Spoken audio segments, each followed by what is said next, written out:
Good morning friends, स्वागत है आपका हमारे यूट्यूब चैनल क्लिक गुरुजी में। आज हम डिस्कस करेंगे मनोविज्ञान के एक बहुत इंपॉर्टेंट टॉपिक को, जो कि अधिगम है। अधिगम का टॉपिक बहुत टाइम से चल रहा है। आज ये टॉपिक जो है वो ख़त्म होने वाला है, बस लास्ट रह गया है। आज इस वीडियो में हम अधिगम को फिनिश कर देंगे इस टॉपिक को, और नेक्स्ट वीडियो में हम फिर नए टॉपिक को लेकर आएंगे, डिस्कस करेंगे। ठीक है, तो आप हमारे साथ अंत तक बने रहिए और हमारे साथ आप नोट्स भी बनाते चलिए। ठीक, अच्छा, आगे बढ़ने से पहले अगर आपको हमारी वीडियो अच्छी लगती हो तो आप हमारे चैनल को सब्सक्राइब, वीडियो को लाइक और शेयर करना मत भूलिएगा। चलिए स्टार्ट करते हैं। Curve of learning. Curve of learning, curve mean होता है वृक्क। कर्व मीन होता है वृक्क, ये सब आप जानते होंगे। अब इसको जो गेट्स व अन्य एबिंगहास हैं, इन्होंने देखिए क्या कहा है कर्व के बारे में। आपको तो पता है कि अधिगम का चैप्टर चल रहा है। अधिगम मीन होता है सीखना। अब सीखने के ही चैप्टर को, सीखने के बारे में ही एबिंगहास और गेट्स ने बताया होगा। तो देखिए, व्यक्ति के द्वारा सीखी गई मात्रा व गति को ग्राफ पेपर पर निरूपित करने पर एक रेखा प्राप्त होती है, उसी को ही वृक्क कहा जाता है। इन्होंने ये कह रहे हैं कि व्यक्ति के द्वारा, भाई हर व्यक्ति कुछ ना कुछ सीखता है और उसी सीखने को अधिगम कहा जाता है। ये तो आपको पता है, हर व्यक्ति कुछ ना कुछ सीखता है और उसी सीखने को अधिगम कहा गया है। अब कह रहे हैं कि व्यक्ति के द्वारा सीखी गई मात्रा व गति, भाई हर व्यक्ति की जो सीखी गई मात्रा है और गति है वो डिफरेंट होती है। ये तो आपको सब जानते होंगे। भाई हर व्यक्ति पढ़ता है, हर व्यक्ति सीखता है कुछ ना कुछ अपनी लाइफ में, लेकिन उसकी जो मात्रा होती है सीखने की और जो गति होती है सीखने की, वो डिफरेंस होती है ना, डिफरेंट होती है। अब उसी को ही एबिंगहास और गेट्स ने कहा है कि ग्राफ पेपर पर निरूपित करने पर जो एक रेखा प्राप्त होती है, उसी को ही इन्होंने वृक्क रेखा कहा है। क्लियर, समझ में आया? आगे आगे पढ़िए और भी समझ में आएगा। वृक्क 4 प्रकार के होते हैं। सरल रेखीय वृक्क, जिसको सिंपल लाइन कर्व बोलते हैं। उन्तोदर वृक्क, जिसको कॉन्वेक्स कर्व बोलते हैं। नतोदर कर्व, जिसको कॉन्केव कर्व बोलते हैं। और मिश्रित कर्व, जिसको मिक्स्ड कर्व बोलते हैं। क्लियर? ठीक, जो हम सीखते हैं, जो भी हम सीख रहे हैं, उसमें कभी कभी क्या होता है कि सीखे जा रहे हैं, उसके बाद एक टाइम ऐसा आता है, या तो हम बहुत अच्छे से सीख रहे हैं, मतलब एक प्लस में जा रहे हैं हम, या फिर कभी कभी ऐसा होता है हम माइनस में जा रहे हैं। ठीक है ना? कभी कभी ऐसा होता है कि हम जो सीख रहे हैं उसमें को हम इंक्रीमेंट हो रहा है हमारा सीखने में, और कभी कभी ऐसा होता है हमारा डिक्रीमेंट होता है।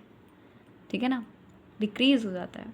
चलिए देखें तो ये जो 4 वृक्क बताएं, ये कौन कौन से वृक्क होते हैं और इसको ग्राफ पेपर पे किस तरह से निरूपित करा जाएगा, देखिए। अच्छा, सरल रेखीय वृक्क। जो सरल रेखीय वृक्क होती है वो सिंपल, वो एक सिंपल आपको यहाँ पर दिख रही होगी।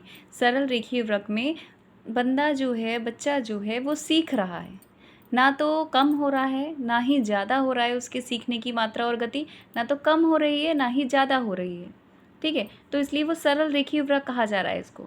ना ही इसको घट रही है ना बढ़ रही है, और सरल है, इसलिए इसको सरल रेखीय वृक्क बोला गया है।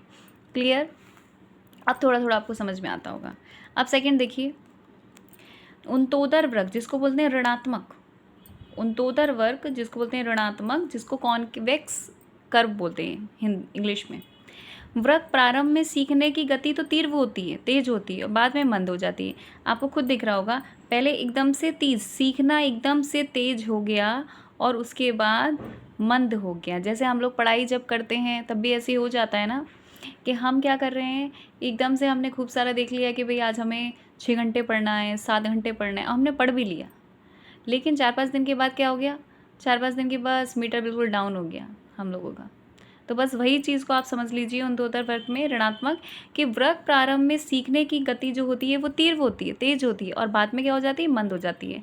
इस ग्राफ में निरूपित करा गया है, शो हो रहा है कि एकदम से तेज हो रही है और फिर गति मंद हो जा रही है, तो उसी को ही उन्तोदर वृक्क या ऋणात्मक या कॉन्वेक्स कर्व बोला गया है। क्लियर, समझ में आ रहा है? चलिए आगे बढ़। अब देखिए, 2 तो हमने पढ़ लिए, एक तो सरल रेखीय वृक्क और एक उन्तोदर वृक्क, है ना, जिसमें तेज़ से बच्चा सीखता है और उसके बाद वो मंद हो जाती है उसकी गति।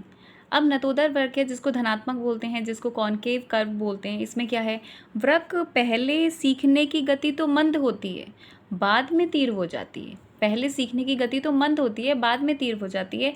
जैसे आप ग्राफ में देख लीजिए, पहले तो मंद चल रहा है, उसके बाद गति तेज़ हो जा रही है। अच्छा, ऐसे ही पढ़ाई में हमारा होना भी चाहिए, है ना। पहले चाहे धीरे धीरे धीरे करते हो, लेकिन धीरे धीरे हमारी पढ़ाई में एक कहते नहीं गति आनी चाहिए। ये नहीं है पहले दिन ही हम बड़ा टाइम टेबल बना के बैठ गए, 7 घंटे पढ़ेंगे, 8 घंटे पढ़ेंगे, फिर नेक्स्ट डे 2-4 दिन के बाद 1 घंटा भी नहीं पढ़ पा रहे, है ना। अब धीरे धीरे अगर करिए, पहले 1 घंटे पढ़िए, 2 घंटे पढ़िए, 3 घंटे का टास्क बनाइए, और उसके बाद जब आप पढ़ेंगे 7 घंटे, तो भाई इंक्रीमेंट होगा आपकी पढ़ाई में, है ना। तो वही चीज़ को आप रख के देख लीजिए नतोदर वर्ग में। क्लियर। फिर मिश्रित वर्ग देख लीजिए आप। मिश्रित वर्ग क्या है? मिश्रित वर्ग है आपका, इसमें सीखने की गति कभी तो तीव्र हो जाती है और कभी मंद हो जाती है। इसमें अंग्रेजी में एस वर्ग भी कहते हैं, इसको अंग्रेजी में एस वर्ग भी बोलते हैं। इसमें क्या होता है, कभी तो भैया गति तेज़ हो गई, देख लिया नोटिफिकेशन आ गया यूपी टेट, सी टेट का, सुपर टेट का, और उसके बाद तेज़ी से पढ़ाई करने लगे। उसके बाद नेक्स्ट डे देख लिया, अरे भाई जो हमारी न्यूज़ है वो फेक है, उसके बाद जो गति है वो बिल्कुल मंद हो गई। ऐसे ही तो होता है, ऐसे ही हो रहा है यूपी टेट और सुपर टेट के बच्चों के साथ, है ना। चलिए, ये तो सिर्फ मजाक वाली बात थी, पढ़ते हैं। इसमें सीखने की गति कभी तीव्र होती है और कभी मंद हो जाती है।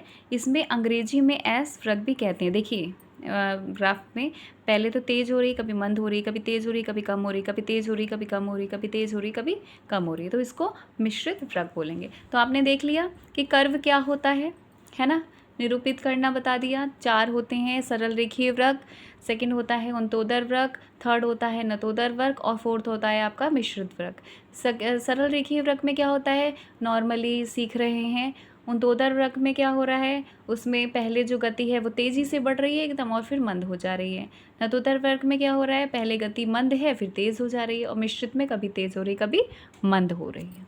क्लियर। अब अधिगम का पठार देख लीजिए, ये इंपॉर्टेंट है।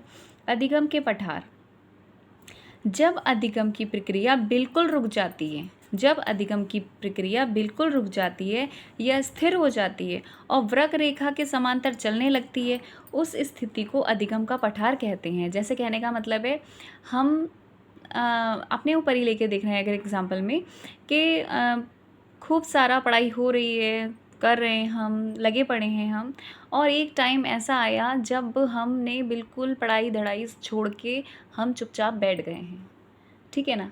उस टाइम जब हम बिल्कुल बंद कर देते हैं अपनी बुक्स को कुछ टाइम के लिए, तो ना तो हमारा इंक्रीमेंट हो रहा है, ना हमारा डिक्रीमेंट हो रहा है हमारी पढ़ाई में, है ना। तो वो जो सिचुएशन है उसी को ही हम अधिगम का पठार बोलेंगे, कि जब अधिगम की प्रक्रिया रुक जाती है या स्थिर हो जाती है, ना बढ़ रही है ना घट रही है, और जो वक्र रेखा के समांतर चलने लगती है, उस स्थिति को अधिगम का पठार कहते हैं। देख लीजिए आप, एक सीमा तक गई गति में, उसके बाद ना बढ़ी और ना घटी, ना बढ़ी ना घटी, एक समांतर रेखा में चली गई, इसी को ही बोला गया अधिगम का पठार। आशा करती हूँ आपको समझ में आता होगा।